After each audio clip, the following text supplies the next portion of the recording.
ಮಾಜಿ ಪ್ರಧಾನಿ H D ದೇವೇಗೌಡರು ಅವರ ಪತ್ನಿ ಚೆನ್ನಮ್ಮ ಅವರು ವಿದೇಶರಾಗಿದ್ದಾರೆ. TV5ಗೆ ಎಚ್ ಡಿ ದೇವೇಗೌಡರ ಒಡನಾಡಿ ಕಾಳೇಗೌಡ ಪ್ರತಿಕ್ರಿಯೆ ಕೊಟ್ಟಿದ್ದಾರೆ. ಕಾಳೇಗೌಡರ ಬಗ್ಗೆ ಅನೇಕ ಬಾರಿ ದೇವೇಗೌಡರು ಮಾತನಾಡಿದ್ದುಂಟು. ಅವರ ಬಾಲ್ಯ ಸ್ನೇಹಿತರು, ಒಟ್ಟಿಗೆ ಹರದನಹಳ್ಳಿಯ ಶಾಲೆಯಲ್ಲಿ ಓದಿದಂಥ ಹಳೆ ಗೆಳೆಯ ಕಾಳೇಗೌಡ. ಚೆನ್ನಮ್ಮ ಮತ್ತು ದೇವೇಗೌಡರು 70-80 ವರ್ಷಗಳಿಂದ ನನಗೆ ಗೊತ್ತಿದೆ. ದೇವೇಗೌಡರು ಹಾಗೂ ನಾನು ಒಟ್ಟಿಗೆ ಕುರಿ ಕಾಯ್ತಾ ಇದ್ವಿ. ಚೆನ್ನಮ್ಮ ಎಲ್ಲರನ್ನ ಆತ್ಮೀಯವಾಗಿ ಮಾತನಾಡಿಸ್ತಾ ಇದ್ರು. ಚೆನ್ನಮ್ಮವರ ಆತ್ಮಕ್ಕೆ ಶಾಂತಿ ಸಿಗಲಿ ಅಂತ ಹರದನಹಳ್ಳಿಯ ಕಾಳೇಗೌಡ ಭಾವುಕರಾಗಿ ಮಾತನಾಡಿದ್ದಾರೆ. ಹರದನಹಳ್ಳಿಯಲ್ಲಿ ಇವತ್ತು ನಾವಿರುವಂಥದ್ದು. ಇನ್ನೇನು ಕೆಲವೇ ಅಂದರೆ ಗಂಟೆಗಳಲ್ಲಿ ಮಾಜಿ ಪ್ರಧಾನಿ ಎಚ್ ಡಿ ದೇವೇಗೌಡರ ಪತ್ನಿ ಚೆನ್ನಮ್ಮರವರ ಪಾರ್ಥಿವ ಶರೀರ ಹುಟ್ಟೂರಿಗೆ ಆಗಮಿಸುತ್ತೆ. ಇಲ್ಲಿ ಸ್ಥಳೀಯರಿದ್ದಾರೆ. ಯಾಕಂತಂದರೆ ದೇವೇಗೌಡರ ಸಮಕಾಲೀನರು, ದೇವೇಗೌಡರ ಜೊತೆ ಅವರ ಜೊತೆ ಕೆಲಸವನ್ನು ಮಾಡಿದಂಥವರು, ಕುರಿಯನ್ನು ಕೂಡ ಅವ್ರ ಜೊತೆ ಕಾಯ್ದಂತಹ ವ್ಯಕ್ತಿ, ಹಿರಿಯ ಮನುಷ್ಯರು, 90 ವರ್ಷದ ವ್ಯಕ್ತಿ ಕಾಳೇಗೌಡರು ನಮ್ಮ ಜೊತೆಗಿದ್ದಾರೆ. ಅವ್ರನ್ನ ಮಾತನಾಡ್ಸೋಣ. ಗೌಡ್ರೆ, ಇವತ್ತು ದೇವೇಗೌಡರ ಧರ್ಮಪತ್ನಿ ಚೆನ್ನಮ್ಮರವರು ತೀರೋಗಿದ್ದಾರೆ, ಮೃತಪಟ್ಟಿದ್ದಾರೆ. ಗೊತ್ತಾಗಿದೆ ನಿಮಗೆ ಮಾಹಿತಿ? ಈಗ ಹೇಗಿತ್ತು ದೇವೇಗೌಡರು, ಅವರ ಒಡನಾಟ ಹೇಗಿತ್ತು? ಜೊತೆಗೆ ಚೆನ್ನಮ್ಮರವ್ರ ಬಗ್ಗೆ ಏನು ಹೇಳಲಿಕ್ಕೆ ಬಯಸ್ತೀರಾ ನೀವು?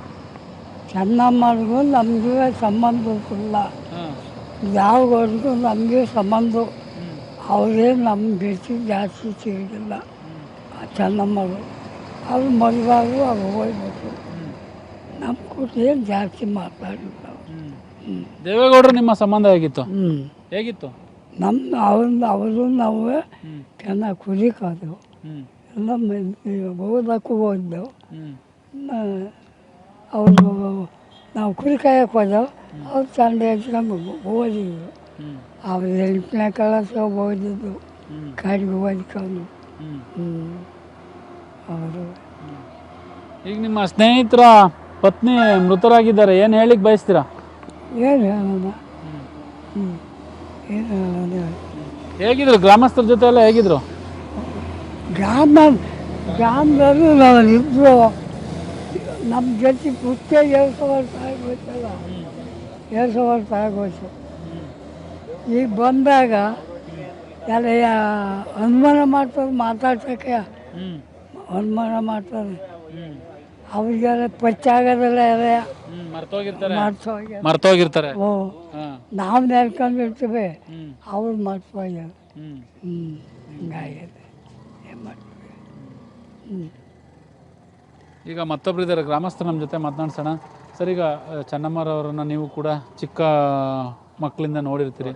ಹೇಗಿತ್ತು ಈ ಊರಿಗೆ ಬಂದಂಥ ಸಂದರ್ಭದಲ್ಲಿ? ಹೇಗೆ ಎಲ್ಲರನ್ನೂ ಮಾತಾಡಿಸ್ತಾ ಇದ್ರು? ಎಲ್ಲರನ್ನೂ ಮಾತಾಡ್ಸೋದು, ಎಲ್ಲರನ್ನೂ ಗೌಡರು ಬರಲಿ, ಅವರೇ ಬರಲಿ, ಎಲ್ಲ ಮಾತಾಡ್ಸೋರು.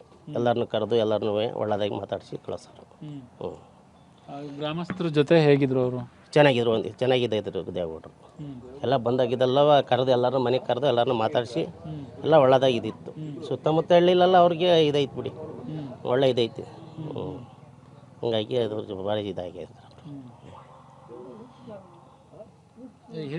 ಈಗ ಒಂದು ಕಡೆ ನೀರವ ಮೌನ, ಜೊತೆಗೆ ಗ್ರಾಮಸ್ಥರಲ್ಲಿ.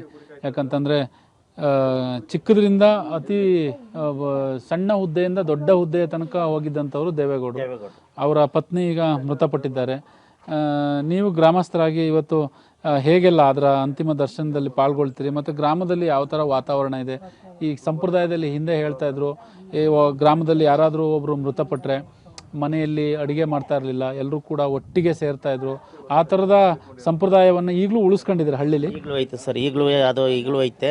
ಅವ್ರ ತಿಥಿ ಕಳೆಯವರೆಗೂ ಅವ್ರ ಮನೆಗೆ ಊಟ ತಗೋಗೆಲ್ಲ ಕೊಡ್ತಾರೆ, ಎಲ್ಲ ಇದು ಮಾಡ್ತಾರೆ. ಈಗಲೂ ಐತೆ ಅದು ಇದು ಸಂಪ್ರದಾಯ ಈಗಲೂ ಐತೆ, ಅದೇನು ಹೋಗಿಲ್ರ.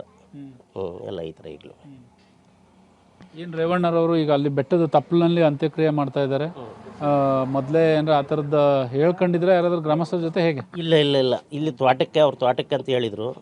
ಈಗ ಅಲ್ಲಿ ಜಮೀನು ತಗೊಂಡ್ರು, ಈಗ ಅಲ್ಲಿಗೆ ಅಂತ ಹೇಳ್ತಾವ್ರೆ. ಮುಂಚೆ ಎಲ್ಲ ಇದ್ದು ದೇವೇಗೌಡರು ಬರ್ಕೊಟ್ರು ತೋಟಕ್ಕೆ, ಅವ್ರ ತಂದೆ ತಾಯಿ ದಫನ್ ಮಾಡಿರ್ತಕ್ಕಂಥ. ಅಂದರೆ ಈಗ ಅಲ್ಲಿ ಬೆಟ್ಟದ ಪಕ್ಕದಲ್ಲಿ ಜಮೀನು ತಗೊಂಡವ್ರೆ, ಅಲ್ಲಿಗೆ ಅಂತ ಹೇಳ್ತಾವ್ರೆ. ಅಲ್ಲಿ ಏನೋ ಗಾರ್ಡನ್ ಏನೋ ಮಾಡ್ತಾರಂತೆ, ಅಲ್ಲಿಗೆ ಅಂತ ಹೇಳ್ತಾವ್ರೆ. ಮುಂಚೆ ಎಲ್ಲ ಊರಿಗೆಲ್ಲರೂ ಗೊತ್ತಿದ್ದು ತೋಟದಲ್ಲೇ ಅಂತ ಅವಳೆ, ಇಲ್ಲೇ ತೋಟ ಐತೆ ಅವ್ರದ್ದು, ತೋಟದಲ್ಲೇ ಅಂತ ಹೇಳಿದರು. ತೋಟಕ್ಕೇನು ಇಲ್ಲ ಅಂತಾರೆ, ಬೆಟ್ಟದ ಪಕ್ಕದಲ್ಲಿ ಅಂತ ಹೇಳ್ತಾರೆ, ದೇವ್ರ ಬೆಟ್ಟ ತೋಟ. ಎಲ್ಲ ತಮ್ಮ ಬಿಡ್ತಾರೆ, ಹಾಂ ತಮ್ಮಗೆ ಬಸವನಿಗೆ. ಹ್ಞೂ ಅದು ನನ್ನ ತಮ್ಮ ಇವ್ರೀಗ ಈ ತಗೊಂಡವ್ರು ಅಲ್ಲಿ ಒಪ್ಪ ಮಾಡ್ತಾರಂತೆ. ಹ್ಞೂ ಈ ತೋಟ ಬಿಟ್ಟರು